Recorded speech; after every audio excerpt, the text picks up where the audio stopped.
అందులో 30 ఇయర్స్ పృథ్వీ ఒక మాట అంటాడు. జగన్మోహన్ రెడ్డిని ఇమిటేట్ చేస్తూ, ఈ సినిమా గాని ఈ ఎన్నికల ముందే రిలీజ్ అయితే జగన్మోహన్ రెడ్డికి ఆ 11 కూడా వచ్చిండే కాదని చెప్పేసని ఆయన కొన్ని వ్యాఖ్యలు చేశాడు.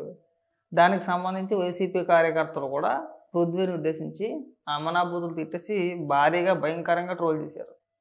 ఆయన ఆ మాటలు ఎందుకు అన్నాడని చెప్పేసి ఈరోజు సినిమా చూస్తే నాకు అర్థమైంది. ఎందుకంటే ఇందులో ప్రధాన విలన్ ఎవరైతే ఉన్నారో, ఆ ఎస్జే సూర్య గారు ఎవరైతే ఉన్నారో, ఆయన క్యారెక్టర్ అచ్చం జగన్మోహన్ రెడ్డిని పోలి ఉంటుంది, యాజ్ ఇట్ ఈజ్. అసలు ఇంకా ఆ క్యారెక్టర్ చూస్తే జగన్మోహన్ రెడ్డిని చూడవసరం లేదు.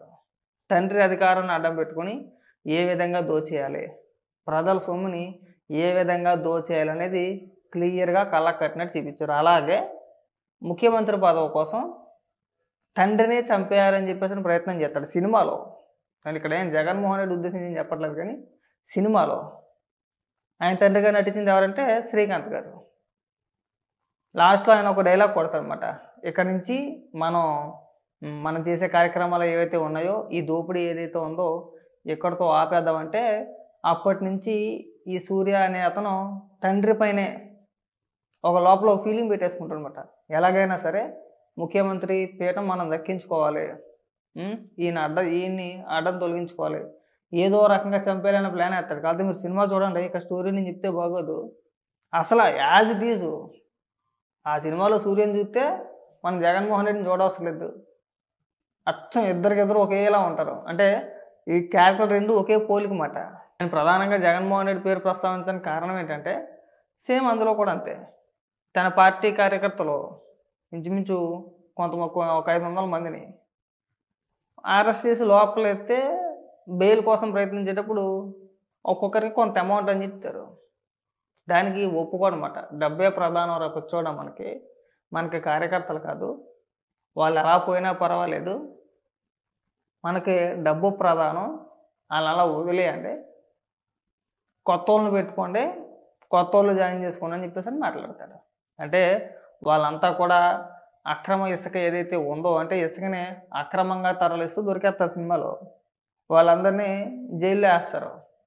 వాళ్ళని బెయిల్పైన ఇడిపిస్తానికి డబ్బు ఖర్చు అవుద్దని చెప్పేసి సూర్య ఎవరైతే ఉన్నారో వద్దంటాడు. నాకు అక్కడ కూడా జగన్మోహన్ రెడ్డి కనిపించాడు.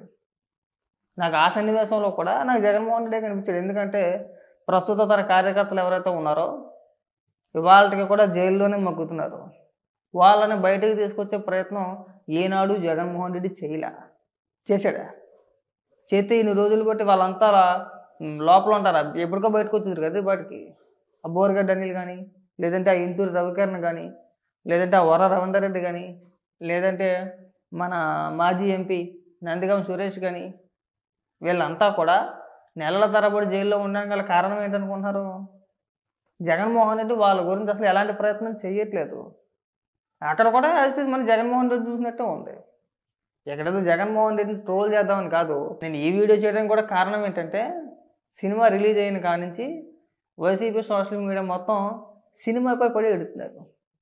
సినిమా బాగాలేదని, ఇదేం సినిమా అని చెప్పేసి, సినిమా అటర్ ఫ్లాప్ అని చెప్పేసి సినిమాని ట్రోల్ చేస్తున్నారు. కానీ వాస్తవానికి అలాంటిది ఏం లేదు. సినిమా బ్రహ్మాండంగా ఉంది. సినిమా ఎక్కడ బోరు కొట్టకుండా రామ్ చరణ్ గారు యాక్టింగ్ కావచ్చు, సినిమా అంతా బ్రహ్మాండంగా ఉందండి. వాళ్ళు ఎందుకు దుష్ప్రచారం చేస్తున్నారంటే, ఇగో ఈ క్యారెక్టర్ ఏదైతే ఉందో, సూర్య అనే అతను ఏదైతే విలన్ క్యారెక్టర్ చేశాడో, అతను జగన్మోహన్ రెడ్డిని పోలి ఉండటం వల్ల వాళ్ళకు కూడా అర్థమైపోయి ఉంటుంది. ఆ సన్నివేశాలు చూసినా, ఆ సీన్లు చూసినా, ఈ సీన్లు ఎక్కడో చూసినట్టుంది నిజ జీవితంలో అని ఆలోచిస్తే